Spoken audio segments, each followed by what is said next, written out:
I'm going to take you on a little journey today, and we're going to go in to see the West End of London, and we're going to talk about a few queens that frequented that area. So follow me this way.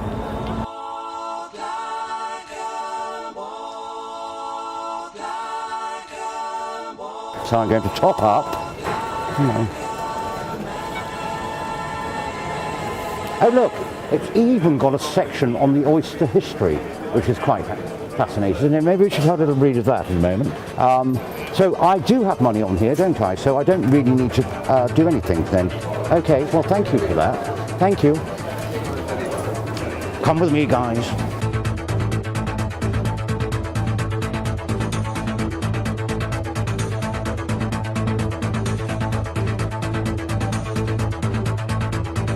Now, let's just have a look to see if we're going on the right train. No, that's not the right one, is it? No.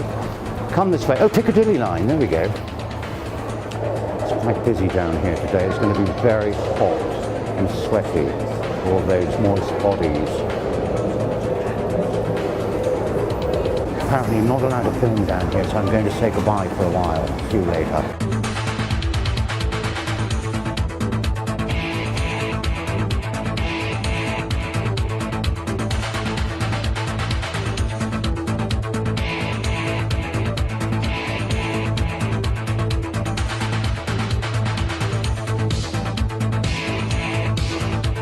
We have arrived in the centre of the West End, Leicester Square. Hello!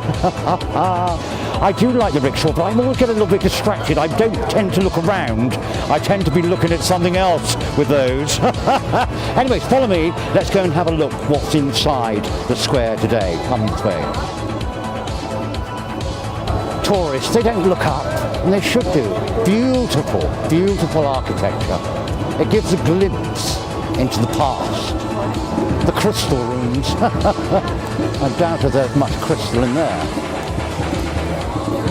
I hear some drumming. Is that going to be a problem?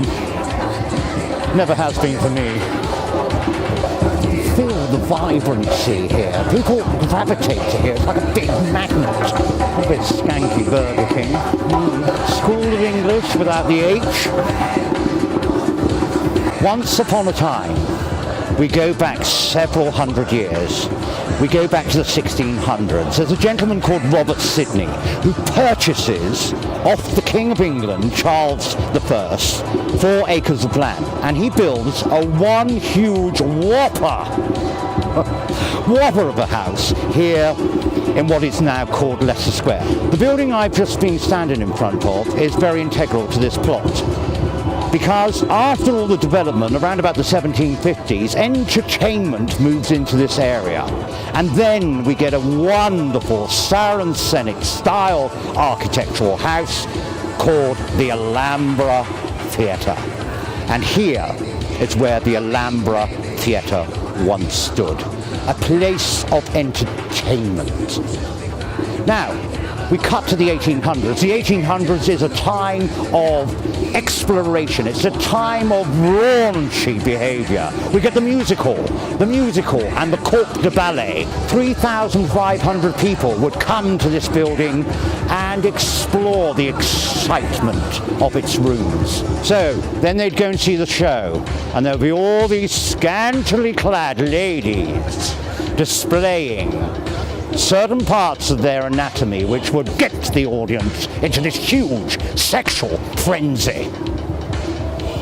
And of course, when men are aroused, they need fulfillment. So throw into this mix the ladies of the night, the whores, the harlots, the jam tarts, and they, of course, help relieve the sexual tensions. Now throw also into that mix 2 very fine ladies. In a certain light, they're very convincing.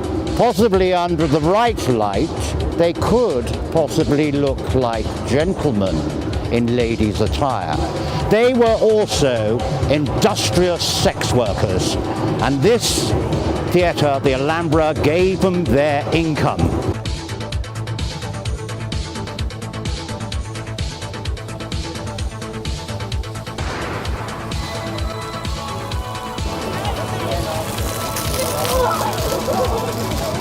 You could actually give yourself a colonic irrigation with one of those, couldn't you? Well, cheap one anyway.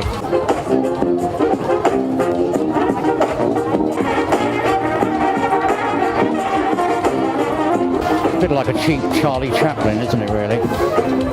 I'm sure everybody's had a bit of Charlie in them from time to time.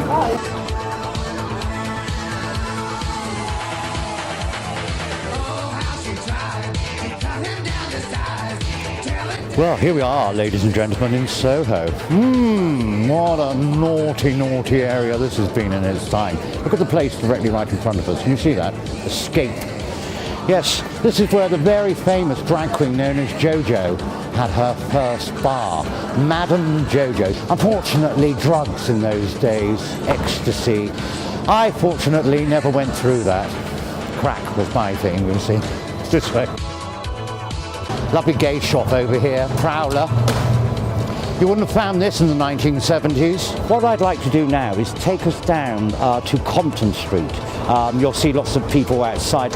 A lot of, well, shall we say al fresco, eating, drinking, and then clubbing a little bit later on. Of course, that's when people start getting a little bit mad. But we're going to have a look anyway. Hello, dear. How are you? Okay? I don't speak to you. Don't worry, nor do I.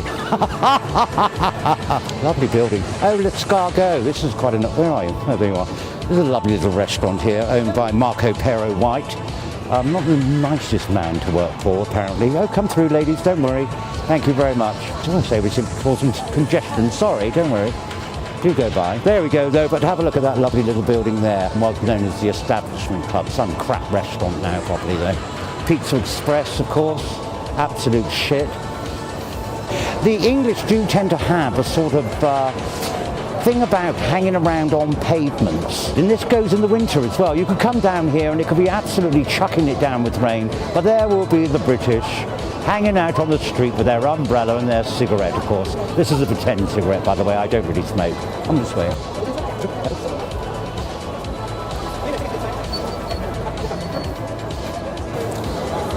Let's get a shot of this one, G-A-Y. Jeremy Joseph, entrepreneur, sets up quite a few clubs. There was a big club called GAY. It used to be the Astoria, but the Astoria's been pulled down now. But this is one of the many bars that this particular area has. Many gay bars have opened along here. The Pink Pound, of course, in the 1980s was vibrant in this particular area. Gay men don't have families, so therefore they've got a lot more money. No children to support. Maybe the odd doggy or two, a poodle, or maybe a little chihuahua, but not a great big family. Let's go further along. Oh dear. What's going on here? I need a new dog lead, actually. That's quite a good one. Have you heard of the word bondage? Yes, well, a lot of people think it's a new word, it's a new scene. No, do come by, it doesn't matter, honestly. No, do come through, please. Do come through, it doesn't matter. He can pick me up, I'm on the mic, so it's okay, go on through. That's lovely. You see, the modern people think they invented bondage, but I can tell you it's been around for centuries, even going back to the Roman times. I'm sure the Romans would have loved these outfits, wouldn't they, really? This looks a bit like a sort of sporting outfit, doesn't it? It's obviously for somebody that's into maybe water sports. Yes, that means that they like to pee on people. It's not a new invention. People have been doing it for centuries. Piss is piss, and we've been doing it for hundreds of years. This way, please.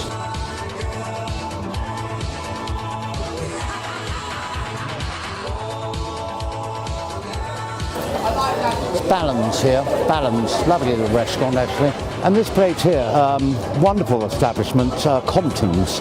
Basically, Compton's, as I said once upon a time, was actually a straight venue, but nowadays you can see, well, it's mainly gay people that come here. Been gay for many, many years, and since 1980, I do believe, the establishment was taken over by a homosexual. And it became a bit of a cruising place. You know, a transient crowd moving in and out, mainly towards the bathrooms at the back, where they could have a little bit of a wank with a friend or an acquaintance that they've just met. And as you can see, what a wonderful building. The architecture is absolutely fabulous.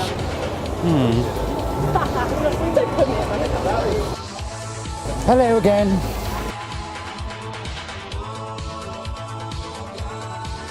And over there is Village Soho, open till late, as you can say. I think tomorrow night they've got a bit of karaoke going on there, so if anybody wants to have a little sing-song, that'd be the perfect place for them to do so. I'm not really into listening to other people do karaoke. I happen to be very good at it.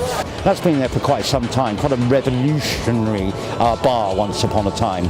But now, just part and parcel of this historic area, which is called Soho. I'm going to go now because I've got to go and feed the dog, and I've got to go and look after Mama, or Mumsy as we call her, because she needs feeding. She's fed by a tube nowadays. We just shove little pieces of bread down there and it tends to work. Anyways, goodbye, and thank you very much indeed for watching my little show, Leonard Pink, international homosexual and gay historian.